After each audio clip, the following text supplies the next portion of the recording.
Good morning. This is NAMI New Jersey's Multicultural Conversations, our webinar. NAMI New Jersey is sensitive to the concept of mutual caring and responsibility implicit in family relations and reaching out in that context to families from various cultures that are affected by serious mental illness. NAMI New Jersey has gained considerable expertise in the area of multicultural outreach and program development. Act Now, our African American program, CAMHOP, our Chinese American program, NAMI en Español, the Latino program, and SAMHAJ, our South Asian, or 4 NAMI New Jersey innovative multicultural support and education programs for outreach to African American, Chinese, Latino, and South Asian families. The programs also provide education for mental health professionals to help better them understand cultural treatment issues relevant to these populations. Our Act Now program is our NAMI New Jersey initiative serving New Jersey's African American communities, which include individuals and families affected by mental illness by the faith community, mental health professionals. Act Now provides culturally competent support, education, and advocacy in the northern, central, and southern regions of New Jersey. We offer free services such as support groups, phone referrals, community workshops, and other outreach activities. Our CAMHOP is our Chinese American Mental Health Outreach Program in New Jersey, is an initiative to help people of Chinese origin, including immigrants from mainland China, Hong Kong, Thailand, Taiwan, and their descendants in New Jersey to gain better understanding about mental illness as biological based and treatable diseases. Our free services include support groups, referral services, advocacy, NAMI family-to-family education course in Chinese, community workshops, and education materials in Chinese. NAMI en Español is an awareness and education program developed by NAMI New Jersey, serving the Hispanic Latino community in New Jersey. It offers local self-help support groups, referral services, family-to-family education courses in Spanish, community workshops, and other outreach activities.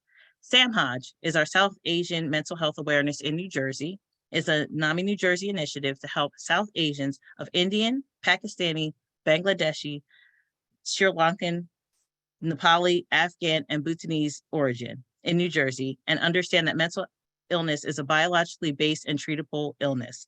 Our free service includes support groups, referral services, advocacy, community workshops, and other outreach activities. This program won the NAMI 2002 Multicultural Award.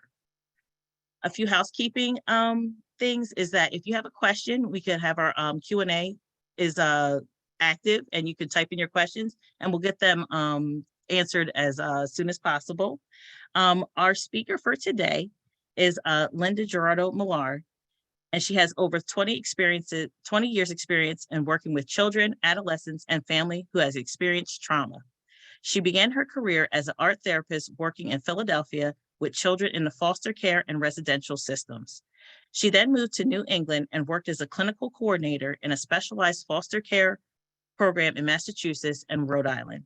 After moving back to New Jersey and taking a break to stay home with her young children, in 2013, Linda resumed working as an art therapist with adolescents in group home settings, and in 2015, she joined PALS, a Peace, a Learned Solution program in Camden County, working as an art therapist.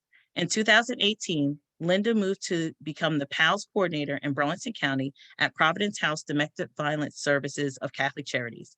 In her current role, Linda works closely with survivors of domestic violence, providing parental support as they and their children work to heal from the trauma of domestic violence. And we welcome Linda. Hello. Okay, so let me share my screen.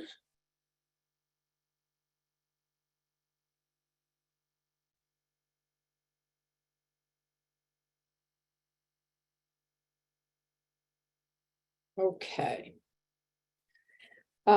So hello, welcome everyone. So today we're going to be talking about domestic violence and mental health. The majority of the presentation will be, not the majority, a little over half will be on domestic violence. It's important to really know all of the aspects of domestic violence. in order to sort of understand how it affects and impacts a person's mental health.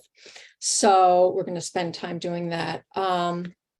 As Melanie said, I've been working at Providence House for the past 5 years.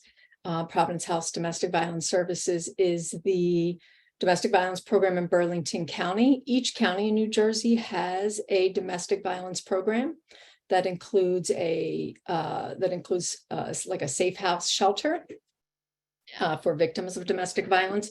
And it generally also includes some type of like counseling center or outreach program where survivors can get counseling, usually group-based, sometimes individually based. So, and some of them, the one in Burlington County has a PALS program, which is the program that I work in, and that is a creative arts therapy program for children who have witnessed domestic violence, as well as their non-abusive parent.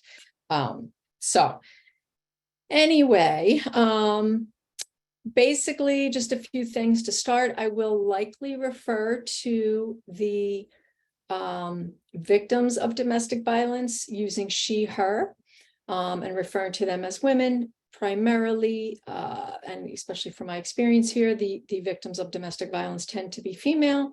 The abusers tend to be male, but also please know that domestic violence can happen in, male-male relationships, female-female. But for the purposes of this presentation, I will, use she for victim. I may say victim at times. I may say survivor at times. I try to say survivor more often, but okay. And let's see. All right. So what I wanted to kind of start with is, before I move on to the next screen, is if people could just put, hopefully I'll be able to see this. I think I will. People could just put a word or two into the chat that describes what they, when you hear of domestic violence, what do you think of?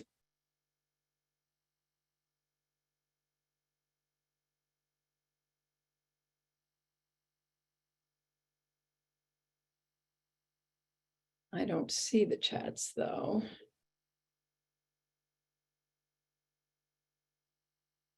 Oh, chat is disabled. Okay. So we don't need to do that part. I can just move on to the next screen. So I usually just do that because I like to get an idea of people's understanding of domestic violence, because I think a lot of times when you're not working within a program, there are a lot of like myths and misunderstandings about domestic violence, but I just usually like to see where people are at. But okay, so let's start with the definition. Domestic, and there are many different definitions. If you Google it, you will find different definitions. They all generally share the same idea, and this is the one that I went with: an intentional and systemic pattern of physical and psychological abuse, threats, intimidation, isolation, or economic coercion used by one person to exert power and control over another person in the context of a dating, family, or household relationship. So we can sort of take that apart a little bit. I think the most important parts of this definition first is that it's a pattern. And we'll talk about that a little more in this presentation, but you will see how an abuser uses sort of a pattern of tactics to exert power and control. And the power and control is really the other aspect that makes a situation domestic violence, as opposed to like a toxic relationship or an unhealthy relationship that isn't necessarily domestic violence. In domestic violence, one person is trying to exert power and control over another. It's generally an intimate partner relationship. Sometimes you'll hear domestic violence called intimate partner violence. But it could be, we have clients here, we have women whose adult sons are abusive to them. They live in the house with them, and they are extremely abusive and trying to have power and control. So it doesn't necessarily just need to be an intimate partner. And this other part is very important. And I could probably do a whole presentation on this, but it is maintained by societal and cultural attitudes, institutions, and laws which are not consistent in naming this violence as wrong. And that's a really important part of sort of where things are at with domestic violence currently, and that abusers are not always held accountable within the system, and within law enforcement and the legal system. And so I think that tends to help perpetuate an abuser's ability to continue using power and control. Okay. So I also wanted to share some things that domestic violence is not. It is not just an anger issue. It is not due solely to mental illness, and it is not due solely to substance abuse. And I think these are common myths. Obviously, anger may be present during a domestic violence relationship, but an abuser's need to exert power and control is not just due to their having an anger issue, as well as mental illness and substance abuse. These things may exacerbate an abuser or their abusive tactics. Obviously somebody who feels the right and the need to have power and control over another, if they use substances, that will make it worse. If their inhibitions are lower, some mental illness may make it worse. But if you take away the substances, or you give them medication for the mental illness, their need to exert power and control is still there. So, okay. So I like to go over some of the different forms of abuse. I think that when people think of domestic violence, they obviously think of physical abuse and verbal abuse.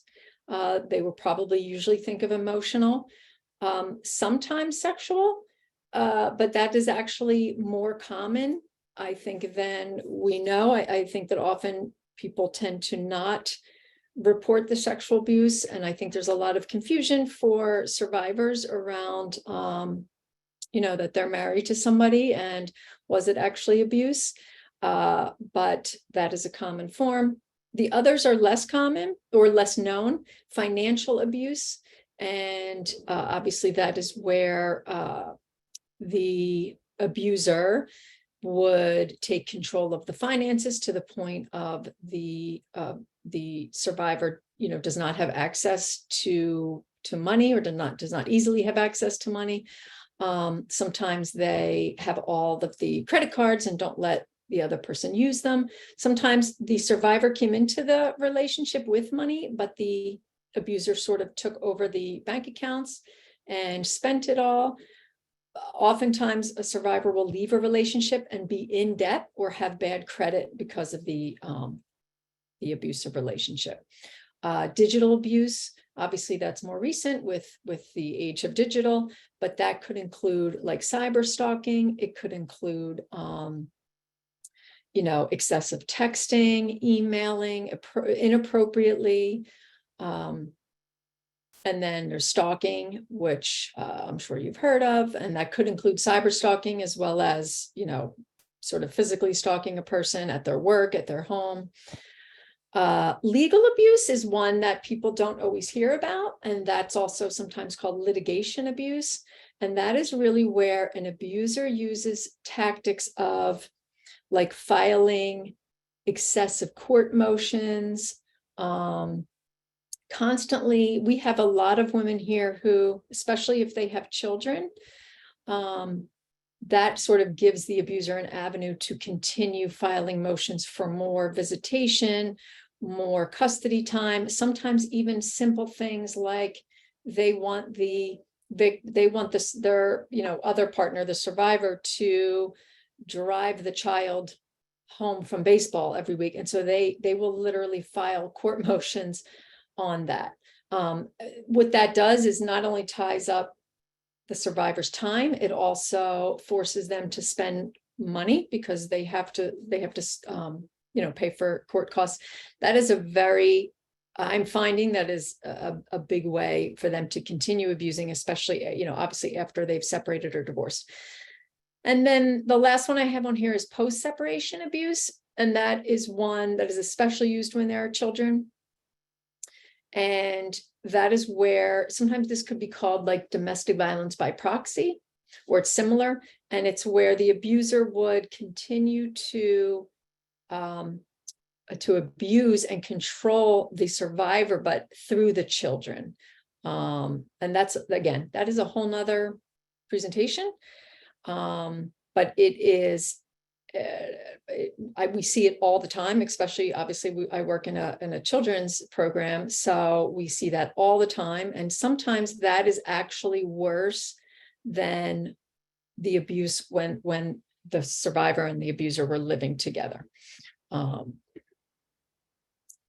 Okay. And I had emailed Melanie, so we'll send it to you, but I have a lot of resources, some that I'll mention here. But some websites and some stuff, on post-separation abuse. Okay. So we cannot talk about domestic violence without talking about the power and control wheel.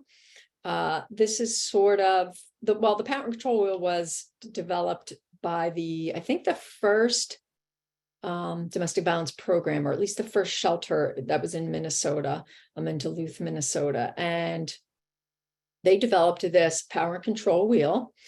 And basically how this is used everywhere in terms of domestic violence treatment, the legal system.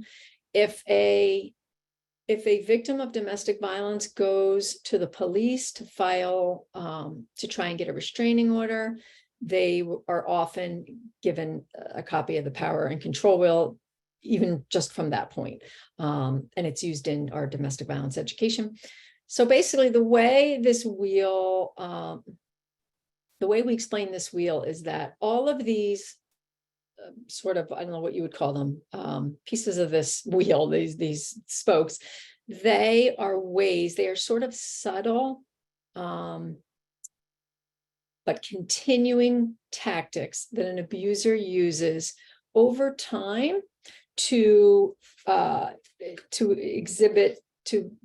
power and control over their partner. And you can see on the outside of this wheel where it says physical and sexual violence, it is the threat or the actual use of physical and sexual violence, even if it's rarely, but it's that threat or that rare use that puts fear into the victim that then allows the abuser to continue with these other more subtle tactics, if that makes sense. So I think of it as, if you are afraid that you are going to get physically hurt or killed, you are more likely an abuser is more likely then to be able to isolate you and intimidate you and, control your finances. I hope that makes sense. And a lot of times, if a woman is in a domestic violence relationship and then, says, I need to make a change, I'm going to go, I'm going to try to get a restraining order, I'm going to leave, and they are presented with this wheel, they often don't realize sort of the extent of the abuse until they look at all of these things on the wheel. Because some of these tactics are subtle, a survivor might not even realize that this was actually a tactic used. So you can see, we're not going to go through all of them, but let's start with we can look at using intimidation. So making you afraid by using looks, gestures, actions. Maybe you've seen those looks before. Maybe those gestures have preceded a physical, outburst or something abusive. And so that is used to sort of scare you and intimidate you. Sometimes breaking things, abusing pets, displaying weapons. We once had a client who she said that her abusive partner, even though he was never physically abusive, he was in law enforcement and he had a gun for his job, and he would just take the gun out and sort of set it down just to scare her. And that was so scary to her. And you know, kept sort of allowed him to have that power and control. We often will tell women or who are survivors of domestic violence that to really look at this wheel and to document all of the ways that their abusive partner has used these tactics, because that is very helpful when they go to court. Like this power and control wheel is recognized in court. So basically this just shows you the sections of the wheel. Like I said, we're not going to have time to go through all of them. And that these tactics are reinforced by the use or the threat of physical violence. We have some of our worst abusive situations. There was not even any actual physical abuse, but there was that threat. And sometimes they do things physically, like throwing things or breaking things around the house, that sort of tell a victim, I am capable of hurting you. Okay, let me just make sure I haven't missed anything. Okay, so this is also an important slide, the cycle of abuse. And it's very, I would say most victims of domestic violence can probably recognize this cycle. That's the other thing with domestic violence. And the more I talk to women, the more I realize that it's almost like they're, and I don't mean to make light of it, but it's like there's a playbook. And when they describe their abusers, even though each one is slightly different, there's a lot that is very, very similar. Yeah, so I just wanted to mention that. But in terms of the cycle of abuse, so what often happens is that tensions will build and the abuser will create tension, and the survivor can recognize this stage. They have learned to be very aware of an abuser's moods, their gestures. And so they realize when sort of that tension is building up, and that they usually realize that an incident is imminent. And that's so during the incident, the abuser will lash out. This could be physical, it could be verbal, it could be psychological or sexual, in order to dominate the survivor. Some of these, oops, I didn't mean to do that. Some of these, cycles last different times. For some relationships, the tension building might last a long time, and then the incident is quick. Others may be different. And then there's usually a reconciliation. The abuser may make excuses or attempts to apologize for the incident. We will talk about gaslighting later in this presentation, but that is also very common. They may, blame the survivor that they made them do it. But in some way, it's sort of like the aftermath of the incident. And then for a period of time, things might be calm. And maybe they'll even be a little bit better than before. And I think that often this is what leads the survivor to think maybe this time will be different. Maybe they have changed. Maybe they feel so bad that, they'll change. But it pretty much does not. Okay. So red flags and warning signs. This is an important part of any presentation on domestic violence. Even what I recently did a presentation on teen dating violence, and we go over red flags because,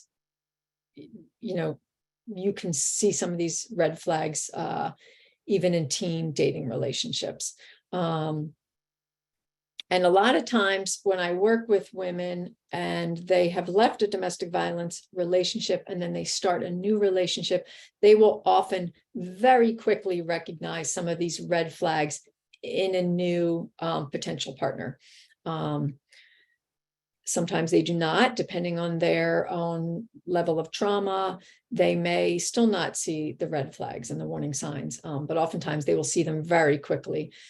So just to go over some of them, the abuser may insist on moving too quickly into a relationship.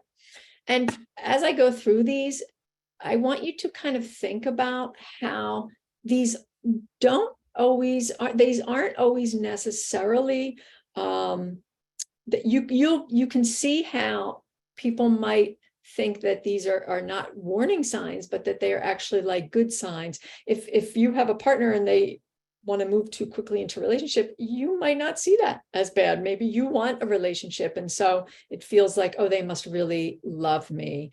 So you can sort of see how, even though these are red flags, they're not always seen as negative. Not honoring or respecting boundaries. And depending on what this looks like, you might, it might not feel like a negative. Is extremely possessive or jealous. There are times when people think like, oh, they're possessive because they love me so much and they just don't want me to be with anybody else. Especially when this starts early on. Controlling money or finances. Again, an abuser may present this as, oh, I want to take care of you. I want to help you. You're not that, I can see you're not that great financially, so I'm going to help you out and turn everything around. They will often isolate them. We have families in our program where the abuser moved them far from family. I mean, we have one where it's a whole different country. And so once the woman decides to leave the relationship, she's sort of, isolated now, especially if she has children and she can't take them, back far to where she's from. Sometimes threats of suicide, they will often use threats of suicide, which is actually a pretty scary time if they're threatening suicide. That will actually sometimes happen when a victim is trying to leave the relationship, and we'll talk about that in a little bit.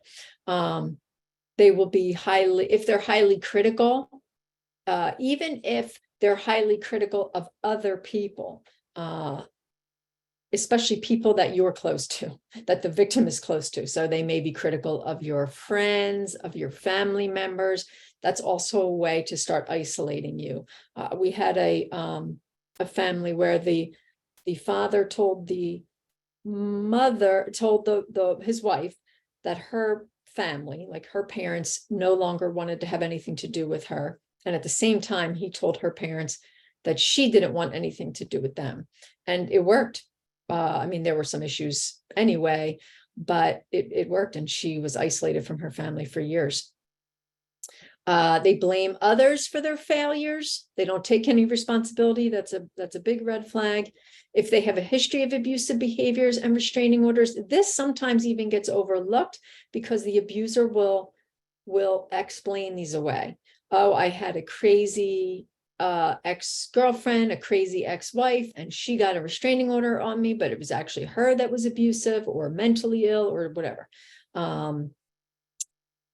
So I find that a lot of the women we work with, they will say, oh, their partner told them about previous abusive behavior, but explained it away and blamed it on the woman, and they believed them. I mean, they can be very convincing.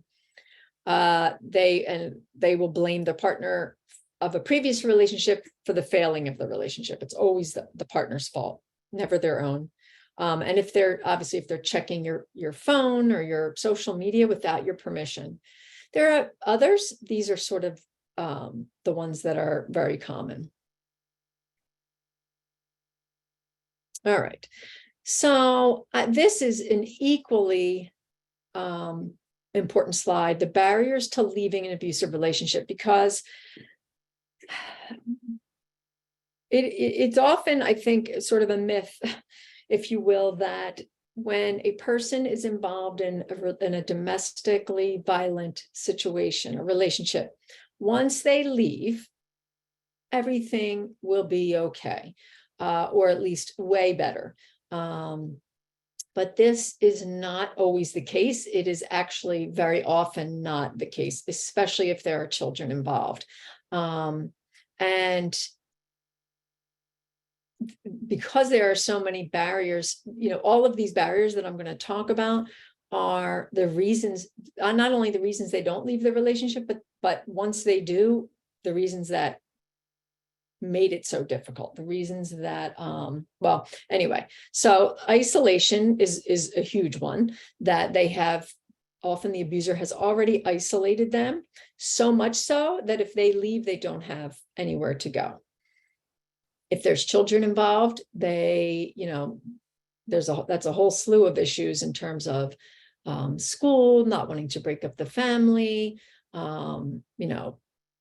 not having a place to bring the children, fear of what will happen if they leave, physical harm to them, threats that the abuser will make. Maybe they have tried to leave before and there was an incident. They need to stay because of financial reasons, especially if the abuser has used financial abuse and they don't have any resources or money. Homelessness, if the lack of resources, if the shelters are full. Depending on their immigration status, this will often be used if it is a person that's not a legal citizen of the United States, and the abuser will use this, will threaten this if they leave.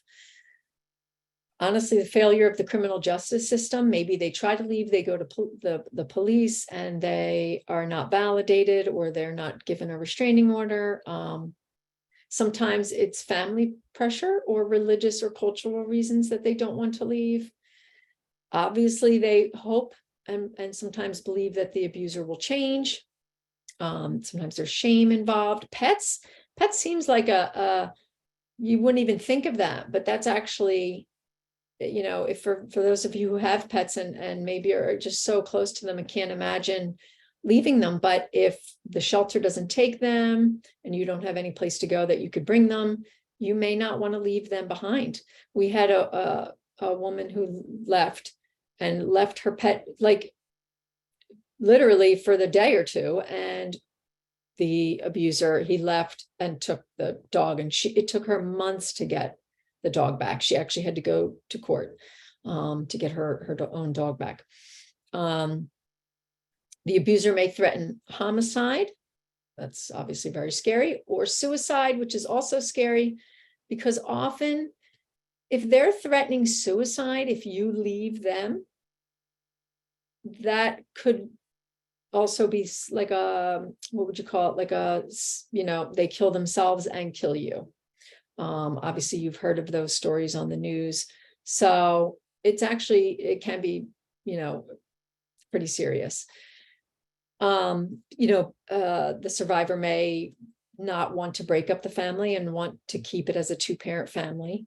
And maybe, as I said, a previous attempt resulted in even worse violence. So again, there are even more barriers. These were the ones that tend to be the most common. All right. Let's see. Okay. Hold on, I was getting distracted by the chats. Okay, so this is also an important slide. The statistics show that it usually takes 7 times or up to 7 times for a person to leave an abusive relationship. And I actually just watched a webinar recently where it said it is now up to possibly like 12 times. And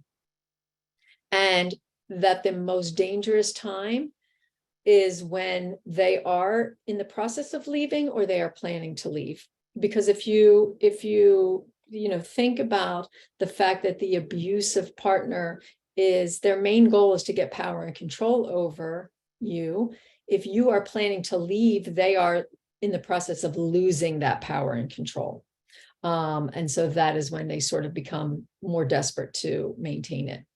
So I did put this TED Talk and this book right in here, but it's also going to be in the resource list that Melanie will share with you. But I put them here. They really stand out. So the first is a TED Talk by Leslie Morgan Steiner, 15-minute TED Talk on why domestic violence victims don't leave. It's really a good TED Talk. And it led me years ago to then read her book called Crazy Love, which basically just goes into detail of how she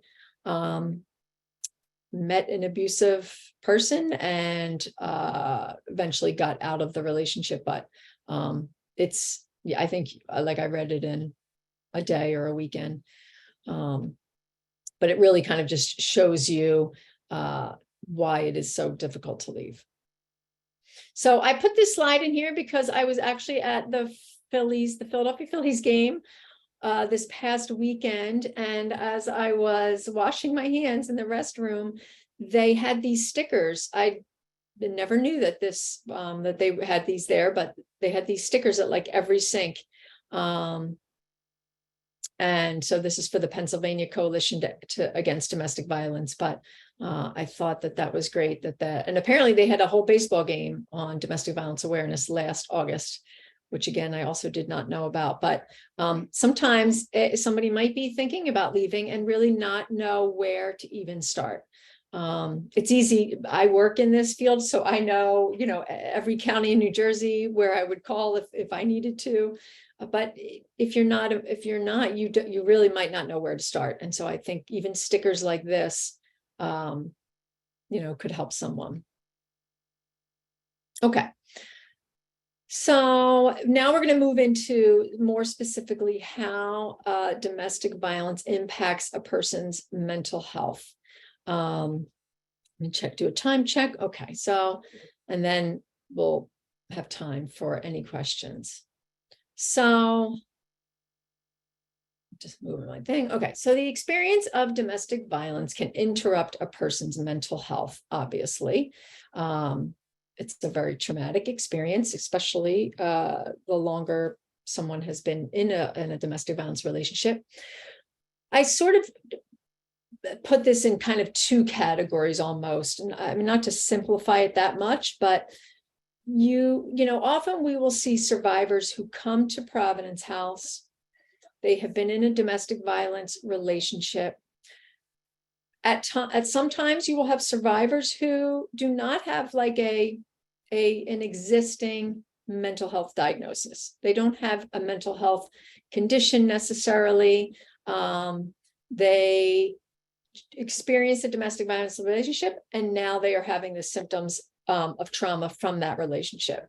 They come to us, we offer domestic violence education groups and support groups. Sometimes that's sort of all they need to kind of help them heal, and sort of move along. Then you also will have survivors who have pre-existing mental health diagnoses or diagnosis, or mental health condition, and then or even prior trauma, severe trauma, sometimes from childhood, and then they are in a domestic violence relationship. And this may exacerbate the symptoms, and often they will require a more intense intervention than just the DV education groups. We have some people who can't manage the DV support or education groups because sometimes they're not even like at that point. They really need work, maybe managing trauma symptoms, or as I put on here, medication management, maybe that needs to change.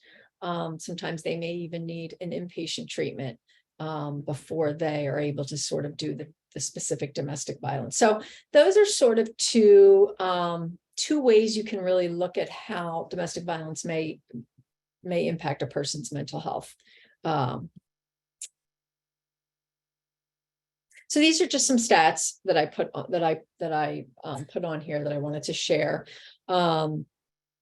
Women with existing mental health conditions, and actually the stat I have on the bottom is that these are similar for men. So I you can apply it to both, but women with existing mental health conditions have a significantly higher risk of becoming domestic violence victims compared to the general population. 30 to 60% of women with a chronic mental illness have experienced domestic violence. And women with an existing depressive disorder are 2.5 times more likely to experience domestic violence, 3.5 times more likely if they have an existing anxiety disorder, and up to 7 times more likely if they are diagnosed with PTSD. We don't do diagnoses here. We don't even generally know what a person's diagnosis if they have one. But we do often see people who have had earlier trauma than just the domestic violence, maybe childhood trauma, or even violent relationships prior to their current one. There's something I was going to say, and I can't remember what it was about well, I'll think of it after.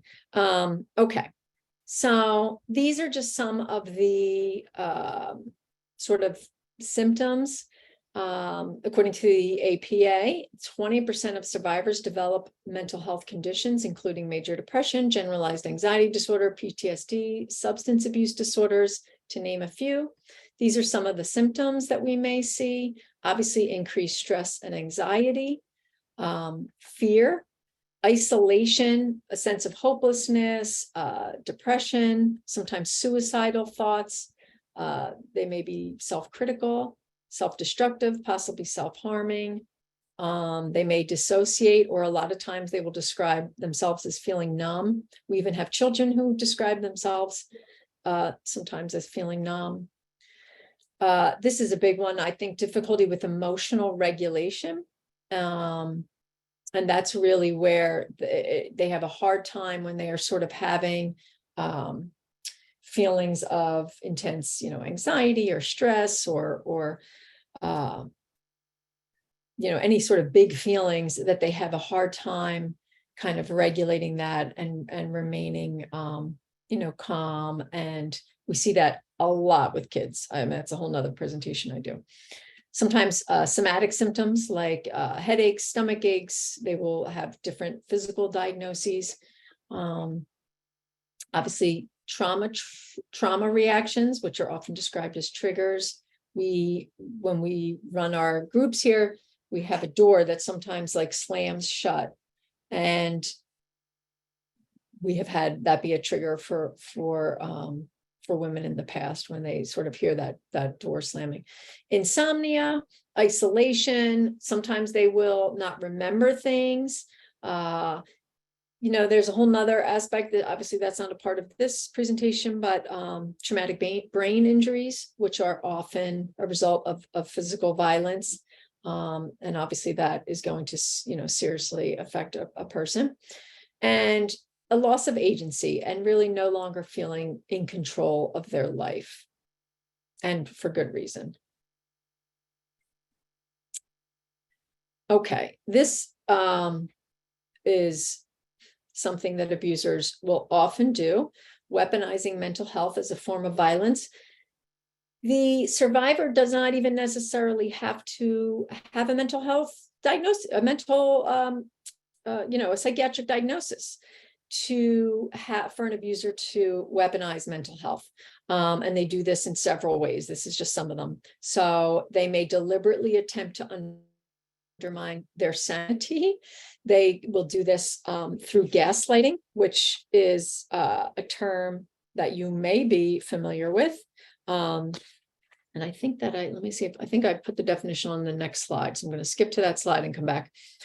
So gaslighting is the psychological manipulation of a person, usually over an extended period of time, that causes the victim to question the validity of their own thoughts, the perception of reality or memories, and typically leads to confusion, loss of confidence and self-esteem, uncertainty of their own, their emotional stability, and then they become dependent on the perpetrator.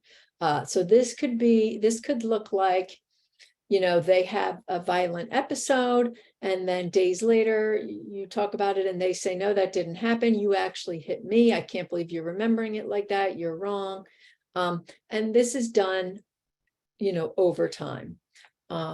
We see abusers do this with children a lot of times. If the mother leaves and takes the children with her, and then the children are back on visits and an incident comes up, the abuser will say to their children, that's not the way it happened. And then obviously the kids are so confused. Let me go back.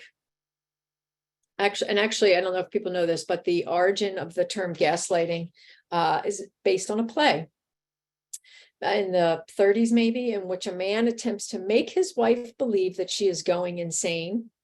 His mysterious activities in the attic cause the house's gas lights to dim, but he insists to his wife that the lights are not dimming and that she can't trust her own perceptions.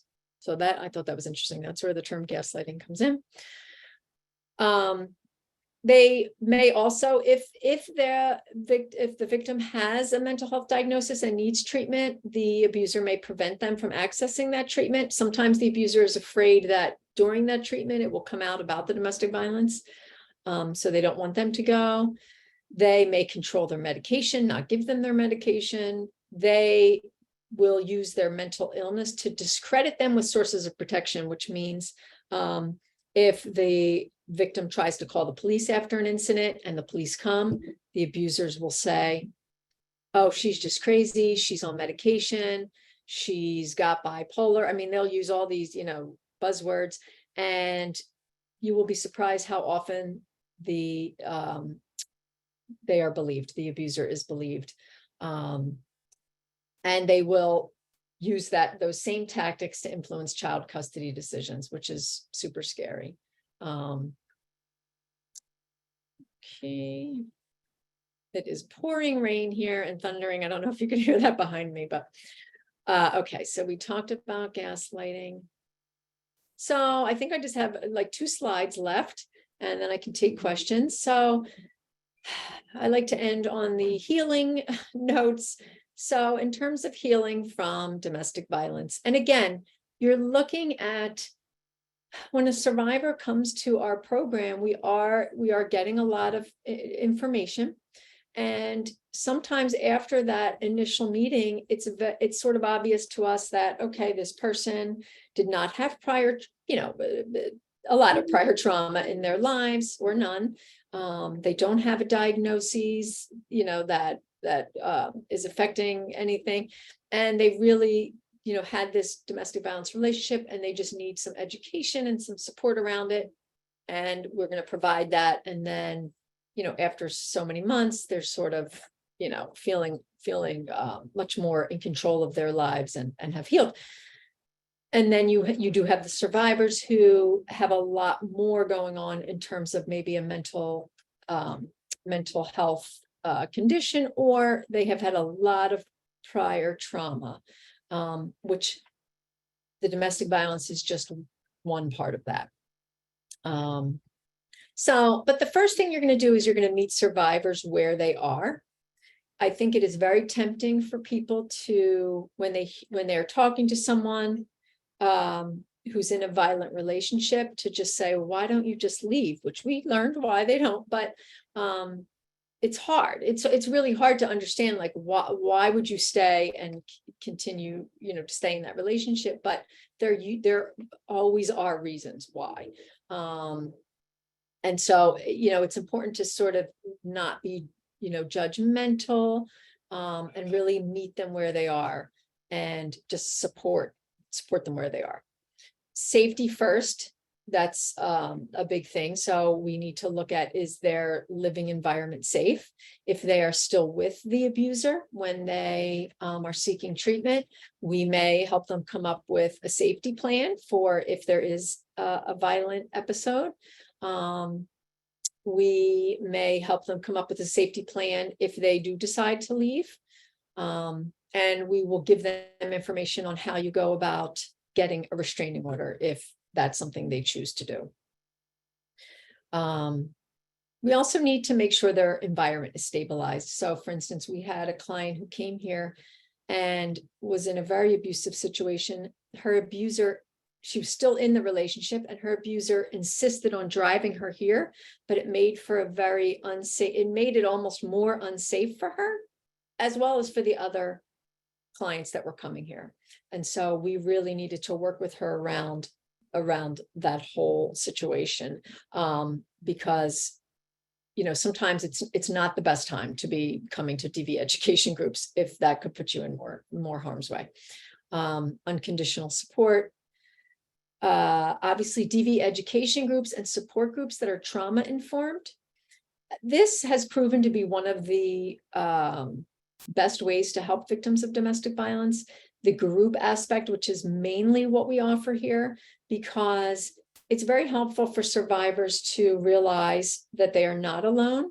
They have been in a relationship where their abuser has isolated them, made them feel like this is all their fault. So when they come to a group and they hear that other women have gone through the same thing, and often that their abusers have used the same tactics, it's very empowering and validating for them. So the group aspect of treatment is very important.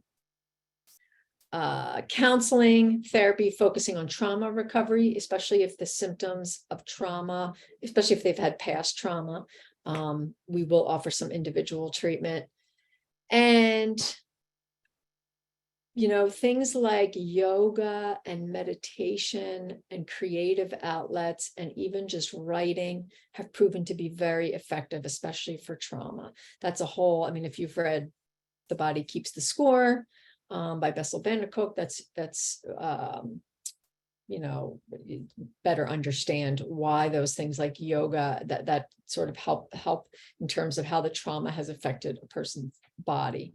And we offer for children, we offer creative arts therapy, and that's why, because of the importance of having that creative outlet. Okay. So individual therapy, if clients get individual therapy, whether it's here or even just somewhere else, it's important to focus on empowerment, increasing their sense of agency, giving them back a sense of control, so that they can feel in charge of their life and that they have a say in what happens to them, because sometimes this has not happened for many years, and their sense of agency has often been taken away from them. Increase their ability to self-regulate. We talked about this when they're experiencing intense emotions.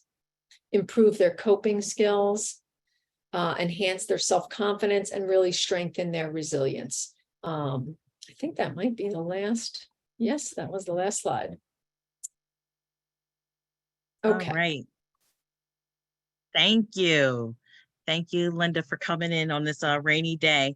I have put some resources that Linda provided for us in the chat. I've done it twice already. Also, there's some NAMI New Jersey information in the chat as well.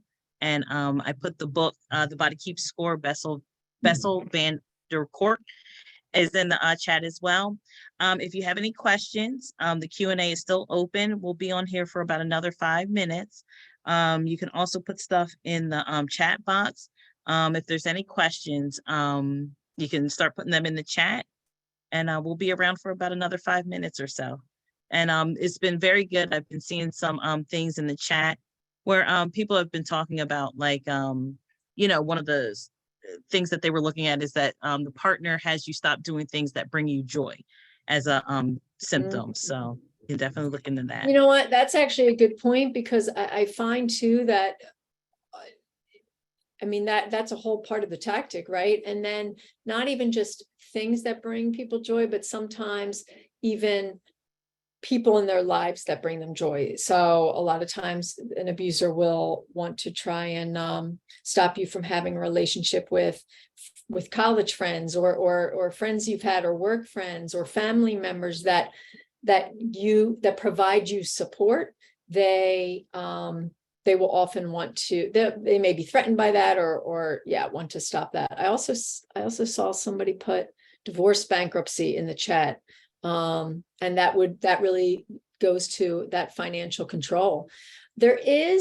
I did read something recently where when an abuser will constantly take a survivor to court, and on these motions that sometimes are just ridiculous, that the survivor can do something where they can, I don't know what it would be called, maybe file their own motion where the abuser has to pay those court costs every time they bring a motion. I don't know how often that happens, but I think that's a way to sort of maybe help that. Okay, we have another question. It says, can we discuss the last sentence on the first slide, please? All right, let me go back to the first slide. Sadly, I'm going to go like this because I don't know what else to do. The last, oh yes, I remember about the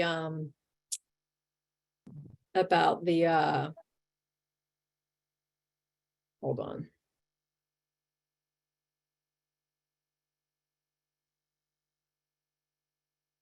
Sorry, people. Get there. Okay. Yeah, so like I said, this could really be a training in and of itself. But I mean, think about how society really, I mean, just society in general maintains an abuser's sometimes ability to continue, look at all of the sports players who had been convicted of domestic violence and are back playing sports. It's sometimes I say to the women I work with that if their abuser did to a stranger what they did to them, that they would be arrested. They would possibly serve jail time. It would be a much bigger deal than when they do it to their partner. So I think a lot of time, the legal system does not always validate a woman's when she states that there's been domestic violence, from going to the police station, even sometimes in court with judges. Lawyers are sometimes quick to I mean, I don't want to disparage anyone, but oftentimes when a woman goes to get a restraining order, instead of getting a final restraining order, and that's a whole nother training too, restraining orders, but they will sort of talk them down into a civil restraining order, which is, it's not really legally, it's not like really a legal document as much as a final restraining order. And so I think a lot of times abusers are almost enabled to continue abusing because they are not necessarily held accountable. And they, I had one woman who just told me the other day that when she was in court, the judge literally called her ex-husband out on his domestic violence and validated her as, the victim of domestic violence and how empowering it was for her. But honestly, that rarely, that does not happen that often. Sometimes it is like the exact opposite. And so anyway, I hope that explains that a little bit. Like I said, that's a whole nother training that, and there is a training on on the information that Melanie sent. There's a website called domesticshelters.org. I actually, put my email in. And so I get emails like almost either every day or once a week. And they just have really helpful articles sometimes, and they're real short. They also, if you go on their webpage, I think it says like professional something at the top. It's easy to find. They have a lot of old archived webinars. And one of them is on, I can't remember what it's called, but it's something about how the legal system pretty much fails victims of domestic violence. And it's very interesting. If you do go on that page, look for a training by Lundy Bancroft. It's like 3-hour webinar, but it's really good. And that's also on that's Melanie's just put it in there, domesticshelters.org. And Lundy Bancroft, he's also wrote a book that I put that's in Melanie's earlier chat. So I hope that answered that. Yeah. There's one last question for the sake of time. Yeah. They asked if there is a specific area in NAMI for DV. I can answer this one. I answered is no, there's not. A lot of time we have people in our support groups that deal with mental health issues and DV. So usually what we do is refer them out to local DV shelters and agencies. So we're just kind of like the we move them along. So that's where we are right now with that. And then I've seen a lot of other ones talking about court and judges, and our legal system needs to be educated. So that is all the time that we have. We have your email addresses. We will forward all the resources, the power and control wheel.